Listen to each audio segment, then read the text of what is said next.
Hello, everyone. Happy Wednesday. I'm back once again. We're going to be working with Slack along with Courier. So if you were able to watch the video that Troy and I did, where we had the Pigeon weather application that's hosted on Glitch, and we added Courier to it. Today I'm going to take that a little bit further, and we're going to also make it work with Slack. So let's get into it, shall we? So here is the application. It's hosted on Glitch. You can find the recording from the previous episode on our YouTube channel, and I'll make sure to link that. But you can kind of go in there and look around. You can remix it. You can create your own Courier account and see if you can get it going. So just a little flashback. Here is basically what the app is. You can add users. If we go in and look at a user, you can see, oh, it's raining. Well, darn. So currently in New York, it looks like it's raining. It's 50, but feels like 41. So that's not fun. But we can now take these notifications and send them using email, SMS, and then soon to be Slack. And we're going to be implementing Slack using the Slack email. So this is the email that you use to log into your Slack workspace. And so I have a little test workspace here, if I can find the button. So this is a little demo workspace that I've created. You can see here's my little demo guy. It's got a few channels, but we're going to make a Slack app and install it into this workspace and use it to send messages. And so to start out, we're going to go right into Courier. So let me go back to that window. So here is Courier. When you log in, you see our wonderful metrics. Obviously, I send a lot of Slack messages, but not a lot this month. So let's go into the notification designer and go back to the notification that we last created. And so that was the current forecast. And you can see we have two channels available. We have SMS and we have email. And the way that this is currently set up is if you want to, or if SMS is available, so someone puts in their phone number into that form, then it's going to try to send SMS first. And if not, it's going to send email, and if they don't have any of those, then it's just not going to send anything. So what we're going to do is extend this notification, and we're going to add capability of Slack. So I'm going to go ahead and hit add a channel here, so you can see that this pops up. And we could go in and we could say a direct message, because we do consider Slack a direct message by selecting it here. But I'm going to go ahead and just select Slack right out. So I already have it configured. Let's go ahead and add Slack. And you can see that it gives you kind of an editor that looks very Slack-like. So we can start building it. My Slack is already configured, but let's take a quick look at what the configuration for Slack looks like. So if we go over here and we click on the installation, there's not a lot to it. So that's all going to be taken care of by what we send into the profile of the message. So we'll worry about that later. But first, let's go back and finish designing out this notification. So as you can see, it's very simple notification. We have it already set up for email. We have it set up for SMS. And so to set it up for Slack, you can see whenever we select this Slack channel in the notification designer, we have a shared component that pops up in the library. And so this is a shared component that's being used in SMS and email. And so what I'm going to do is I'm going to go ahead and drag that over and add it. And now I don't have to retype all of that out. And the other thing that's pretty cool is if I change any bit of this component, it's going to update across the other channels. So very quickly we were able to add a new Slack channel or a new channel and throw what we have on there. One thing that I want to do, because if you look, we kind of modeled this off of what this looks like right here, but we haven't been able to put the image in. And Slack handles emojis. Actually, most things handle emojis. So let's put in an emoji to take care of this case. So what we can do is we can add emojis in their own blocks, and then we can add a filter to them to make sure that they only show up whenever they need to be showed up, or whenever we pass that over. So if you remember, and let me pull this up because I left this in here. This is the object that we have at our disposal, the data that we're sending over to Courier. And so we have this weather object, which is where we get all our what we'll be sending over to Courier. And inside conditions, we have this property called main. And as you can see, it's doing rain. And what open weather, which is the data source that we're using for the weather data, it groups conditions together. So light rain, rain, heavy rain, all of that is under a main grouping of rain. And so we only have to take care of these main icons. And so I've gone through and I pulled out some that we'll work on. Obviously, we want to take care of rain because it's currently raining in New York, but there's rain, snow, clear, clouds, and thunderstorm. So let's go back over to Courier. And what I want to do is I want to add a new block. And so I'm going to do a new text block. I'm going to click that in there. And let's just get rid of all of that. Great. And let's start with rain. And so I'm going to hit the magic button on my keyboard to pull up the emojis, and we're going to grab rain. So this is a cloud with rain. And then we can also say rain.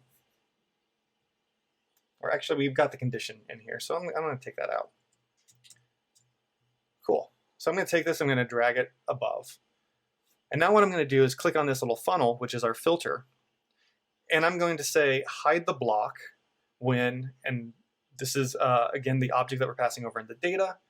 But if we trace it down, it's going to be weather.conditions.main.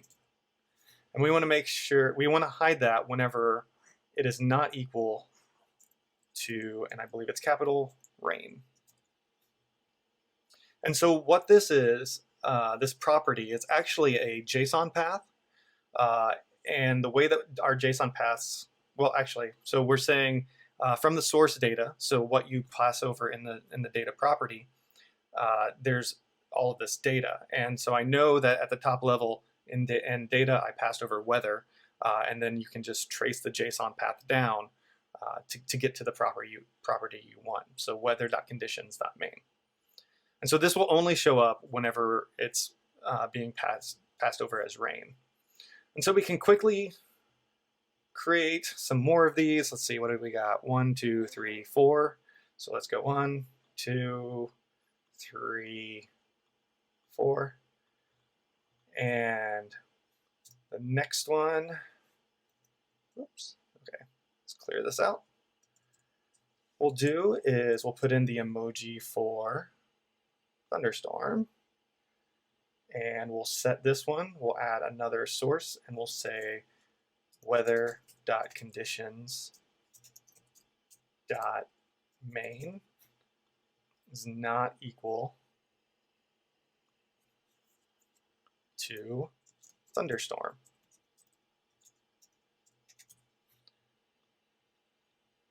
And next, we'll do clear. So we'll give a nice sunny emoji there for that. And we'll add a similar filter. So, oops, weather.conditions.main. And I'm going to copy this, make it quicker. Is not equal to, well, now I put in clear. And then we'll add the one for clouds. And so we'll use this partly sunny.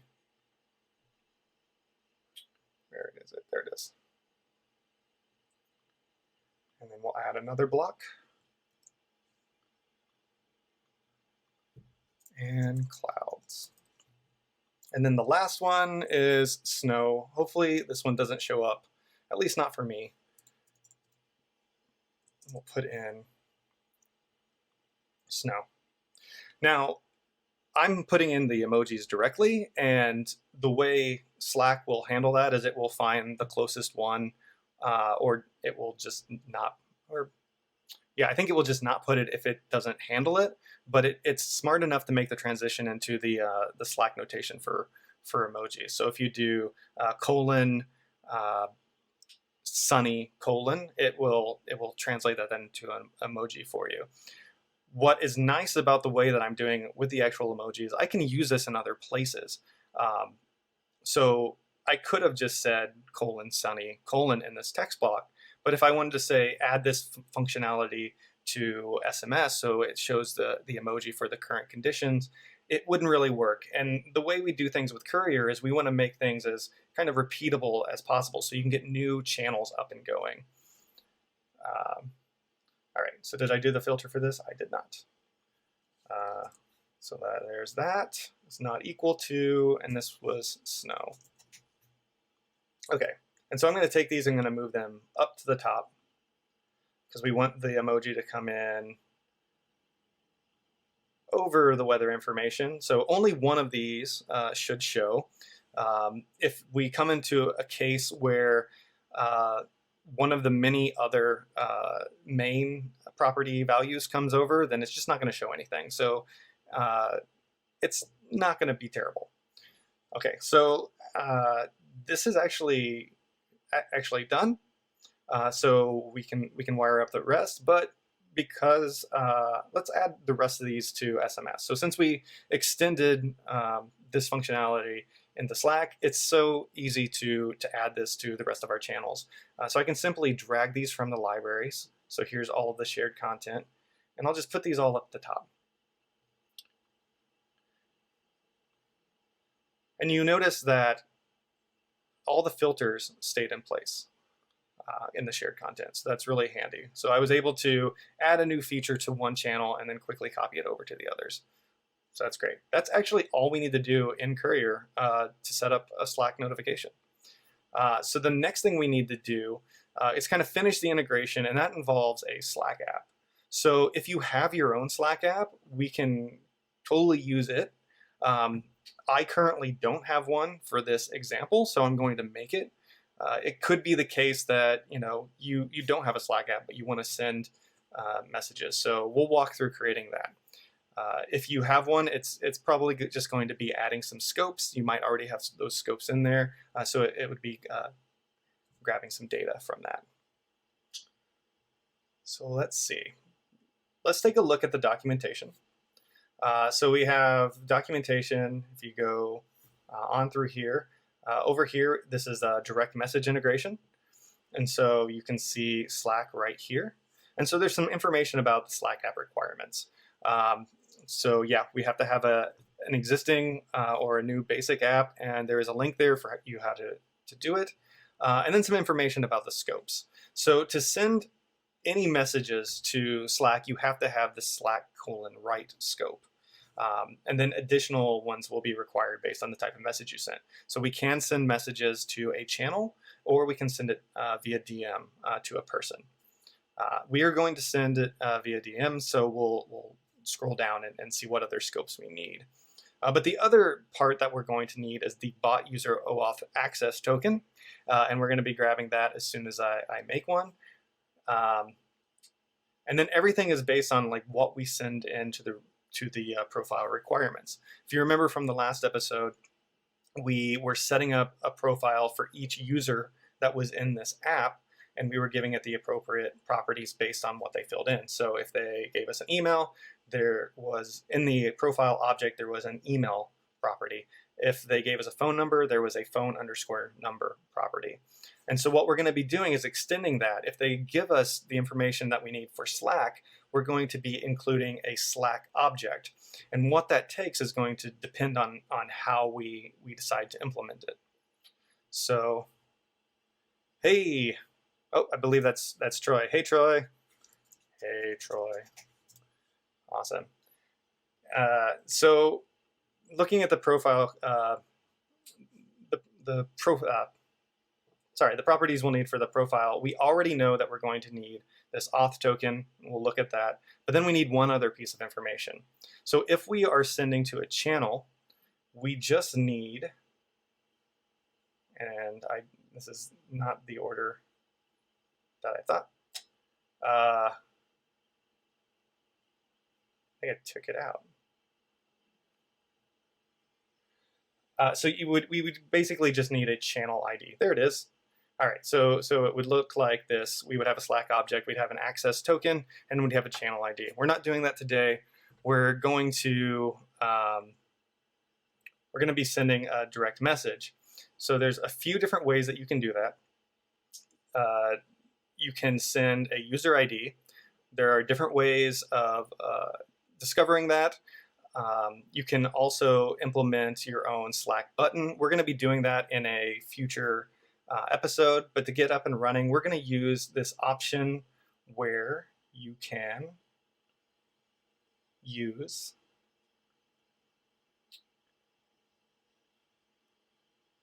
the emails associated with Slack. So very simple, we take our access token and then we add the email address that you use to log into your Slack.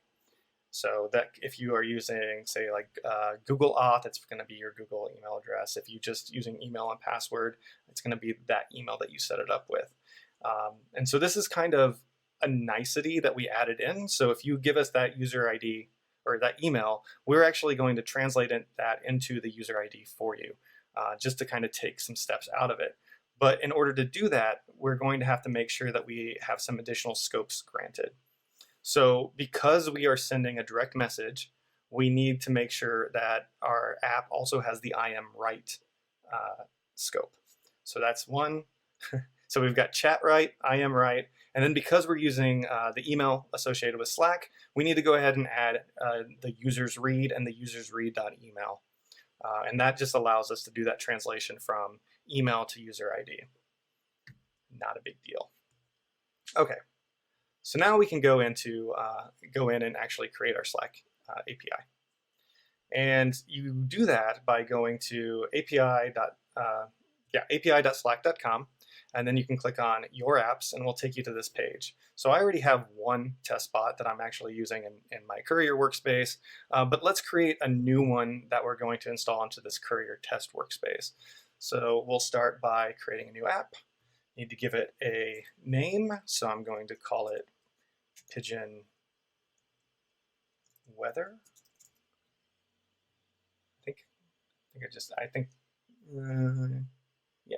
Putting a underscore in there is going to work.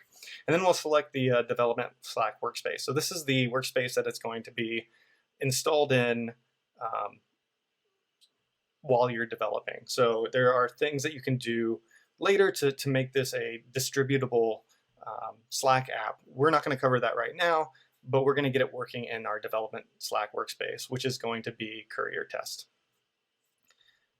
So we'll go ahead and create the app. And we have an app created.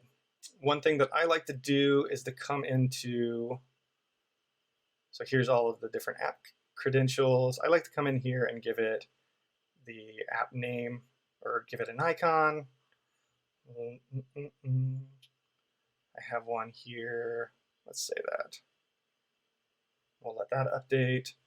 I think for the app name, we can say Pigeon weather, so it's a little nicer. And then we can go and click on bots here. So let me save changes. Okay. Delivers weather notifications. And the background color, there we go. We'll just pick green. I like green. And we'll save those changes. And then the other thing you're probably going to want to do is go in here and click on bots. And we want to show, wait, is it not in bots? Let's see, basic information.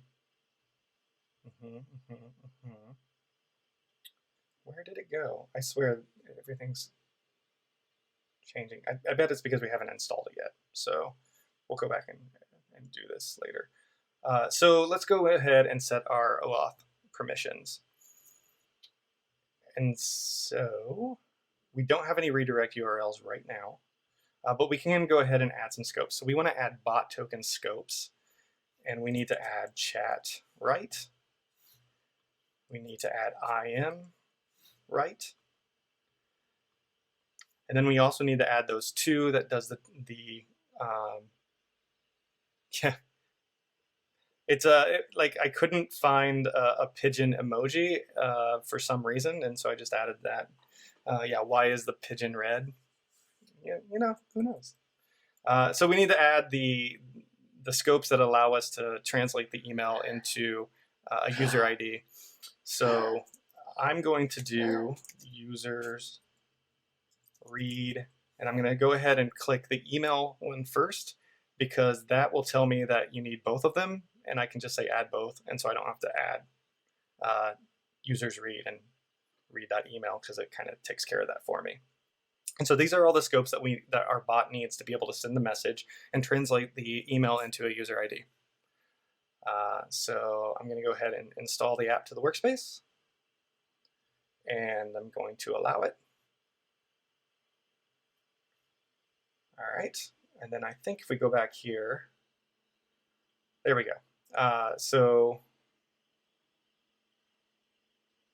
we want to always show my bot as online. So that will give the little green dot next to your bot whenever you look at it. And let's see.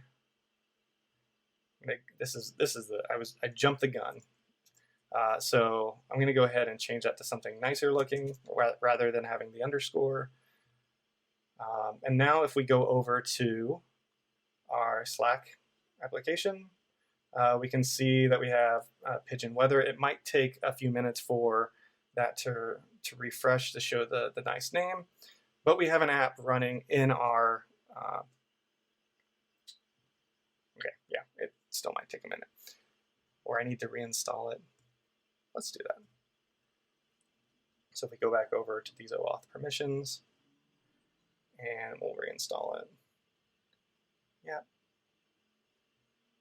We'll take a look.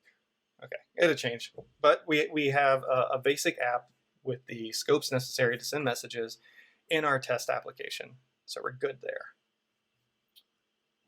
All right. So this bot user OAuth token, access token, this is the token that we're going to need to save in everybody's profile who's going to get Slack notifications. So I'm going to go ahead and hit copy that. I'm not going to bother hiding it from you, because after this is done, I'll just delete this app. But this is what the token looks like, and we're gonna use it in our app. So creating the application is done. It's out there. So let's go back to our Pigeon weather application and make the necessary modifications to make that work. Okay, so we'll go back to the main. It's very finicky. Nope. Yep. Nope. Okay. So here's the main application. One thing I do need to do is I need to take that access token, that bot access token, and save it in my .m files. So for this example, we're just going to save it in the .m so it's easy to get to. And because there's other sensitive information in there, I do want to make sure that I obscure my view. So forgive me for 1 minute as I go in here and change this. And so I'm just going to make the key Slack underscore bot underscore token. I'm going to set it equal to the value that I grabbed from the Slack API. Okay.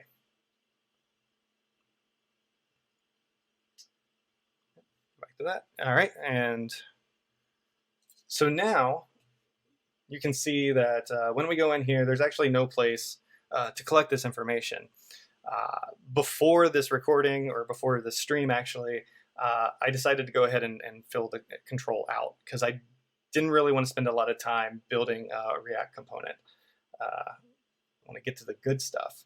So if we go into the source here, into the pages, into the user page, we'll go down here and uncomment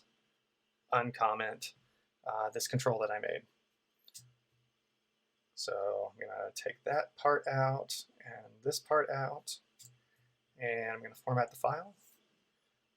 And you can see that it's reloading over here. And if we go back in now,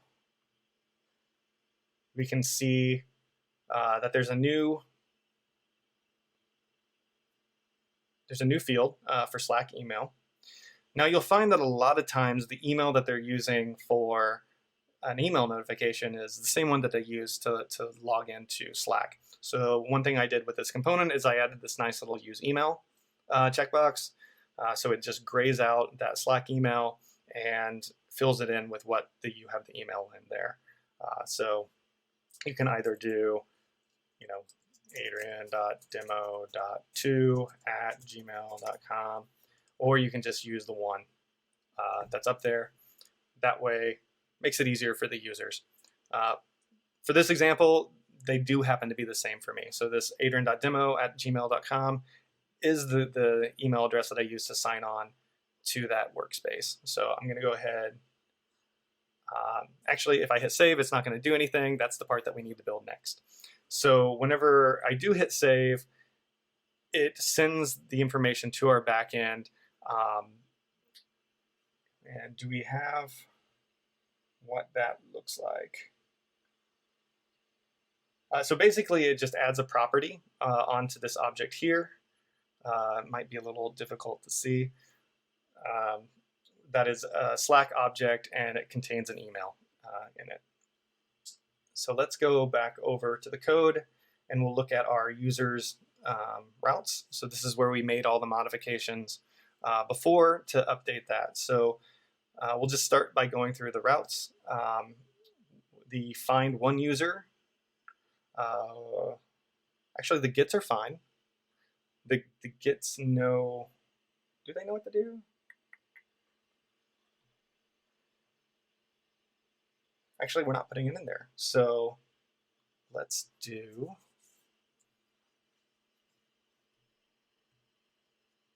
Okay.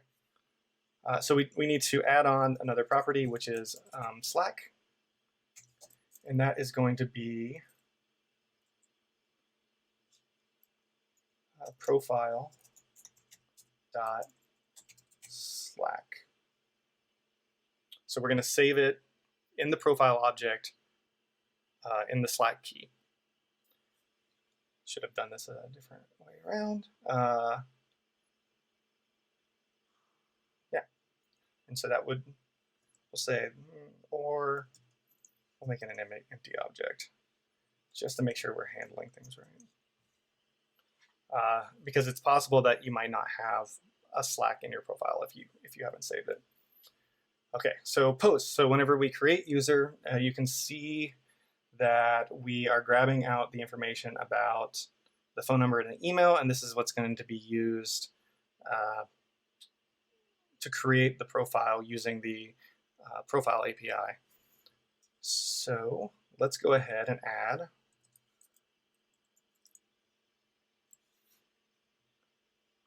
and actually we need to pull the Slack data out. So we pass it over as a Slack property, so we're going to pull that out. And we can just throw, say, Slack, and we are going to give it the access token, and that's going to be process.m.slack.bot token. So we have to pass it the Slack bot token and the the email. And that is going to be slack.email.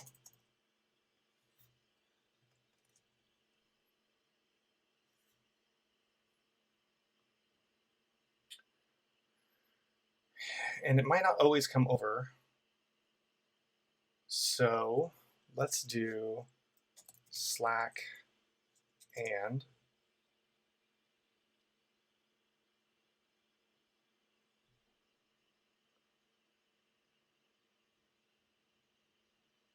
I think that would be fine because it would pass undefined. Cool. Yeah, let's try that. All right. so that's the post. So we've set up this profile object.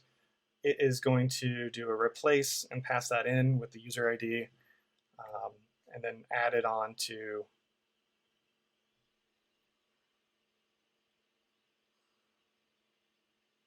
and we need to respond with it. So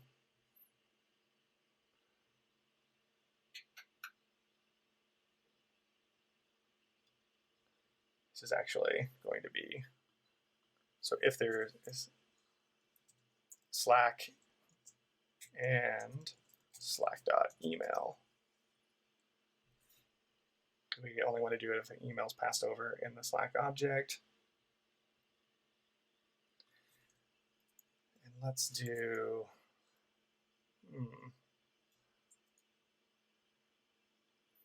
because I don't want to copy and paste things.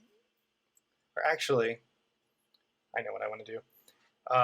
I don't want to pass back the Slack auth token to the front end. That would probably be a bad idea. And so I just need to add on Slack. Because if it's there, that's going to be an object with the email in it. And that's how it expects it to be taken. And so we'll say that that's good enough. We're not passing possibly sensitive information to the front end, especially since I still have that console login.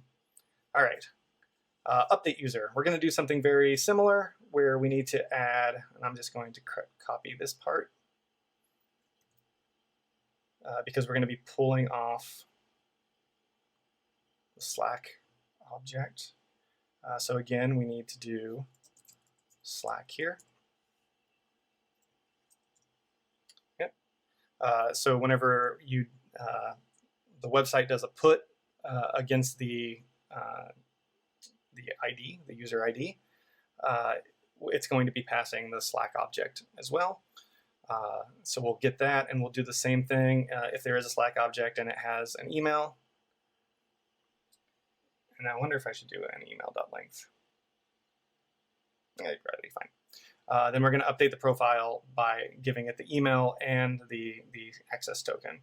And then it's going to do an update in the database and then do a replace profile using the Courier profile API.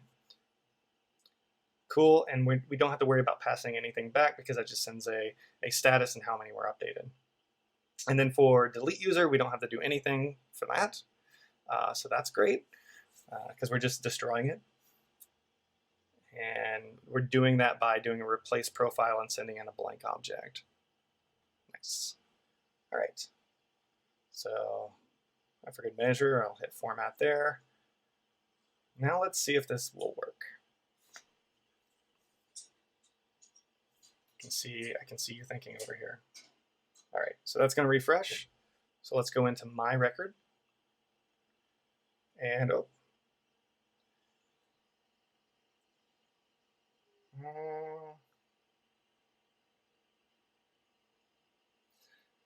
okay, so this is the controlled input where it's not using the default value. So we could go over into here. So currently there's no Slack value in my record, and so it's passing over like a null. And then this the user comes back in the React app and is saved into the state, and then that state is what's used to fill in what's in those form fields. And so we need to make sure that, so basically it's saying, you know, I need slack.email, and it's not there, so it's having an issue. So whenever we return the user, it should kind of look like what we want, but maybe have no information in it. So whenever, right here is where we return this. Yeah, for the update user, which is what we called, or no, sorry, it's the grab. It's this is what's being called whenever we load that page. And so the default state is we're saying if you have it or if you don't have it, just give it an empty object, but we need to put in email here. So, and we'll say that that is empty. I believe that will satisfy it.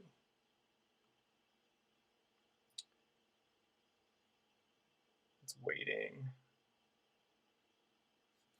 It's recovering from an error. So because glitch saves pretty much after every keystroke, sometimes you get weird things like this where it reloaded, but there was an error because you're in the middle of typing something out.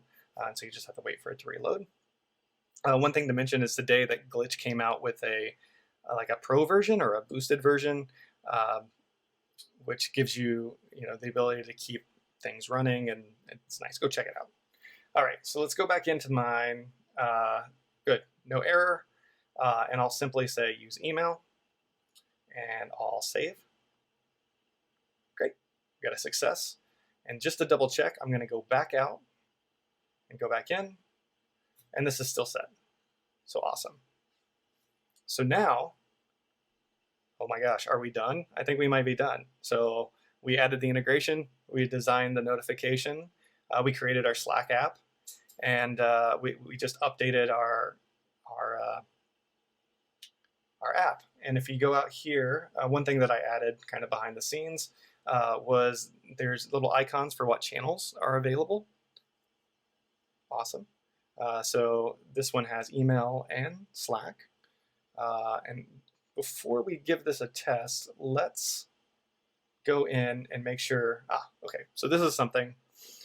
I want to make sure that if we have Slack information, we send that out first. So right now, it would send an email because the only channel that I have, or because I have an email channel, and we're going to be going in this order. So I'm going to take this Slack and I'm going to drag it up on top. So my new order to send notifications out is going to be, if we have Slack information, send Slack. If we don't, then send SMS, and if we don't, send email. So the last possible notification type is going to be email, which is kind of nice. And so now we can go back to the app, and I can check on my name, and I can hit send. And user's notified. Sweet. So let's go back into Courier, and let's look at the logs. So 8 seconds ago, we have a notification for current forecast, and the channel was Slack. If we look in here, we can see the event that was received. So here's all the data that we passed in. Awesome. And then the mapping. So we sent it to current forecast, and then it got mapped to the notification ID of the one that we built. That's great. We can see the profile information that was loaded. And so you can see the Slack token and the email address. So this is what my profile looks like, what we ended up saving based on those changes in the routes. Awesome. And then the notification was delivered. So if I pull up my Slack, and here's my notification. So it is light rain, and here's our little emoji, rain cloud emoji. And yeah, that wasn't so hard. How did we do? Oh man, about 30 minutes. This is great. So this should be enough to get you started. Once you have the bot and you have appropriate scopes, you can go into the Slack API guide and see all the different things that are kind of available to you. If you want to be able to, say, like loop over and install all your users, things like that. In the next live stream that I do, we're going to go over adding a button. So that way, if a user was able to go here, instead of putting in a Slack email, they would be able to hit this add the Slack button, and then that would take them through the OAuth flow so that they could just log into Slack, and then they'd be redirected back here. And then in the behind the scenes, we would add their Slack information to their profile. So that makes it a little bit easier. You don't have to know anybody's emails. You don't have to know their user IDs, and you can kind of allow them to opt in by hitting that button and logging in. So that's what we're going to do next time. But until then, let's send some Slack notifications. This video will be up as soon as I get it all nice and edited and put on YouTube. But I'm excited to see what you can do with Courier and Slack. I don't know. See you next time.